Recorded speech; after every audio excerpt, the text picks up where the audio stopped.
আসসালামু আলাইকুম। কিভাবে শিখব ইউটিউব চ্যানেলের আরও একটি নতুন ভিডিওতে আপনাকে স্বাগত জানাচ্ছি। প্রিয় দর্শক, আজকের ভিডিওতে আমরা খুব দারুণ একটি বিষয় নিয়ে আলোচনা করব।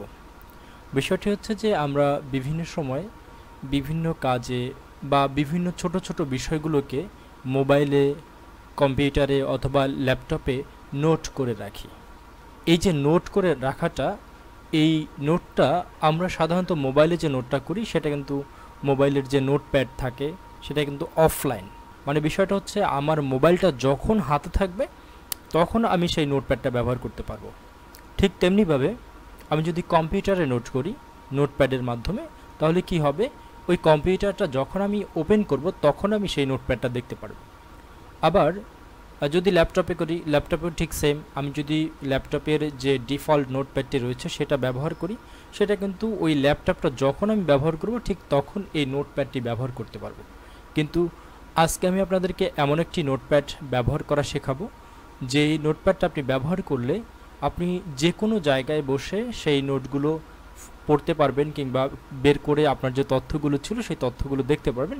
শর্ত হচ্ছে যে আপনার মোবাইল বা ল্যাপটপের মধ্যে নেট থাকতে হবে এবং এটা কিন্তু খুব সিকিউরড। আপনাকে কোনো ধরনের থার্ড পার্টি কোনো অ্যাপস ব্যবহার করতে হবে না, কারণ এটা গুগলের একটি সার্ভিস। আমরা গুগল ব্যবহার করি না এমন মানুষ কিন্তু একেবারেই নেই। আমরা গুগল ছাড়া একেবারেই কিন্তু প্রতিবন্ধী। সুতরাং সবাই গুগল ব্যবহার করছি। আমরা গুগলের এরকম জিমেইল অ্যাকাউন্টের মধ্যে আমরা জিমেইলের একটি নোট সার্ভিস রয়েছে, সেই সার্ভিসটির মাধ্যমে আমরা যে কোনো কিছু নোট করে রাখতে পারি এবং সেই নোটগুলো যে কোনো জায়গায় বসেই আমরা, যদি নেট থাকে, সেই নেটের মাধ্যমে ব্যবহার করতে পারবো। তাহলে বন্ধুরা চলুন আর কথা না বাড়িয়ে আমরা সরাসরি কাজে চলে যাই। বন্ধুরা, এটা করার জন্য আমি প্রথমে কম্পিউটারের মধ্যে একটি ইন্টারনেট ব্রাউজার ওপেন করব। তো ওই গুগলের যে ব্রাউজারটি রয়েছে ক্রোম ব্রাউজার, আমি সেই ক্রোম ব্রাউজারটি ওপেন করব। সেটি হচ্ছে এই ব্রাউজারটি। আমি এই ব্রাউজারটি ওপেন করলাম। ওপেন করার পরে যদি আপনার কম্পিউটারে বা ল্যাপটপে অথবা মোবাইলের মধ্যে যদি গুগল অ্যাকাউন্ট না থাকে, সেক্ষেত্রে আপনার একটি জিমেইল অ্যাকাউন্ট লগ ইন করতে হবে। তো জিমেইল অ্যাকাউন্ট নেই এমন মানুষ কিন্তু খুব কম পাওয়া যায়। যারা অ্যান্ড্রয়েড ব্যবহার করি, যারা আইফোন ব্যবহার করি কিংবা উইন্ডোজ ব্যবহার করি, জিমেইল অ্যাকাউন্ট নেই বা গুগলের সার্ভিস নেন না এমন মানুষ কিন্তু একদম খুঁজে পাওয়া যাবে না বললেই চলে। তো আমার এখানে অলরেডি একটা গুগলের জিমেইল অ্যাকাউন্ট লগ ইন আছে।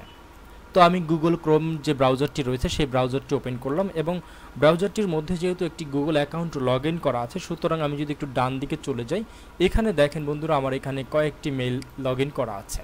তো এখন এই মেইল অ্যাকাউন্টটি বা এখানে যে আপনার প্রোফাইল পিকচারটি থাকবে, এখানে যেহেতু আমার প্রোফাইল পিকচার সেট করা নেই, সুতরাং আমার নামের প্রথম অক্ষরটি এখানে রয়েছে, রবির আরটি রয়েছে।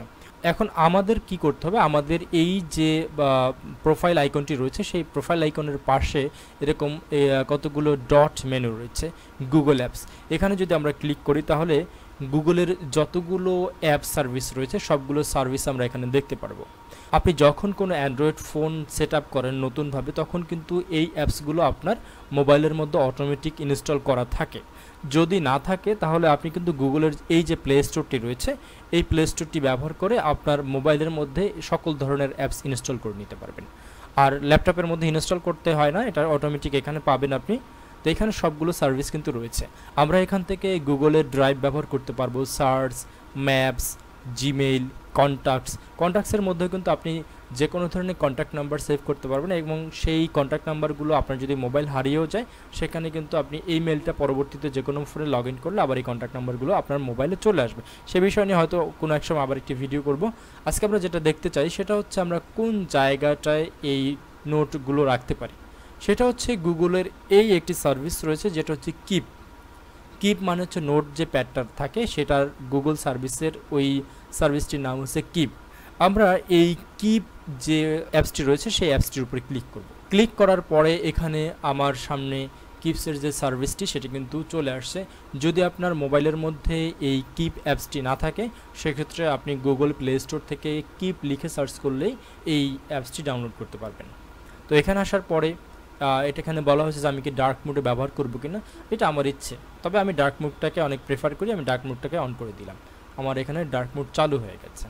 এখন এই জায়গাটাতে আমরা যদি কোনো নোট লিখি এবং এই জিমেইলটি যেখানেই লগ ইন করি না কেন সেখানেই কিন্তু আমরা এই নোটপ্যাডগুলো পেয়ে যাব।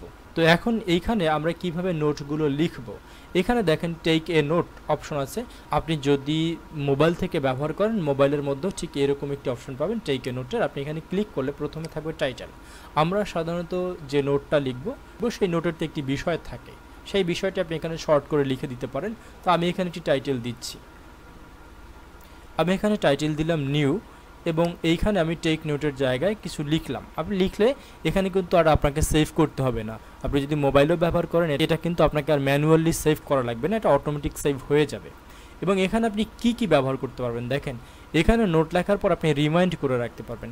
রিমাইন্ড করে রাখলে কি হয়, ধরুন আপনি কারো বার্থডে এখানে আপনি রিমাইন্ড করে রাখলেন, তখন কিন্তু আপনার মোবাইলে একটি অ্যালার্ম বাজবে যদি আপনি মোবাইল ব্যবহার করেন। এবং আপনি যদি কম্পিউটার ব্যবহার করেন সেক্ষেত্রে কিন্তু আপনাকে এখানে একটি রিমাইন্ড করবে। এবং তারপর রয়েছে কোলাবরেটর, আপনি যে কাউকে এই নোটটি আবার শেয়ারও করতে পারবেন। সেটা হলো কীরকম, যেমন আমরা গুগল থেকে বিভিন্ন ফাইল শেয়ার করতে পারি, যেটা আমার ড্রাইভে থাকবে অন্য কেউ ব্যবহার করতে পারবে, ঠিক তেমনি আপনি এখানে নোটপ্যাড লিখে আপনি কিন্তু যে কাউকে শেয়ার করতে পারবেন। এবং এরপরে রয়েছে ব্যাকগ্রাউন্ড অপশন। এই ব্যাকগ্রাউন্ড অপশন থেকে আপনি বিভিন্ন ধরনের কালার এবং বিভিন্ন ধরনের থিম চুজ করতে পারবেন এবং লিখতে পারবেন। তো এটাকে আমরা নান করে দিই। এরপরে রয়েছে ছবি, আপনি এই নোটপ্যাডের মধ্যে যে কোনো ধরনের ছবি অ্যাড করে রাখতে পারবেন। সেটা কীরকম, ধরুন আপনি একটি নোটপ্যাড লিখলেন, সেখানে আপনার আজকের দিনের একটি ছবি স্মরণীয় করার জন্য এখানে রেখে দিতে পারেন। তো ওই নোটপ্যাডের মধ্যে আপনি একটি স্মরণীয় ছবি রেখে দিতে পারবেন বা অ্যাড করে দিতে পারবেন। এরপরে রয়েছে আরসিভ, আপনি যদি এই নোটপ্যাডটাকে বা ধরেন এই নোটপ্যাডের মধ্যে শো করাতে না চান সেক্ষেত্রে আপনি আরসিভ করে রাখতে পারেন এবং আরসিভ করা নোটটা আপনি এখানে দেখতে পারবেন। এরপরে রয়েছে মোর অপশন, মোর অপশন থেকে আপনি এই নোটটাকে ডিলিট করতে পারবেন, অ্যাড লেভেল করতে পারবেন, অনেক কিছু করতে পারবেন। যদি আপনি এই নোটপ্যাডটা ব্যবহার করেন তাহলে কিন্তু আপনি এখান থেকে সবগুলো অপশন যদি একটা একটা করে দেখে নেন তাহলে কিন্তু আপনি খুব সুন্দরভাবে এটা দেখলে বুঝতে পারবেন।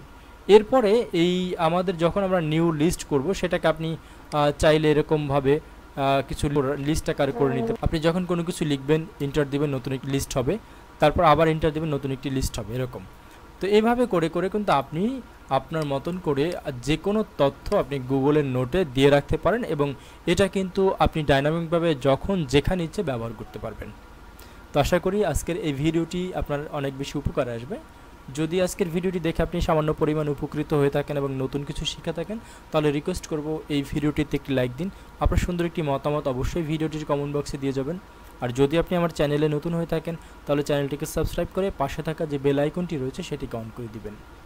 পরবর্তীতে নতুন ভিডিও দেখার আশা রেখে এখানে শেষ করছি। সেই পর্যন্ত সবাই ভালো থাকুন, সুস্থ থাকুন, আল্লাহ হাফেজ।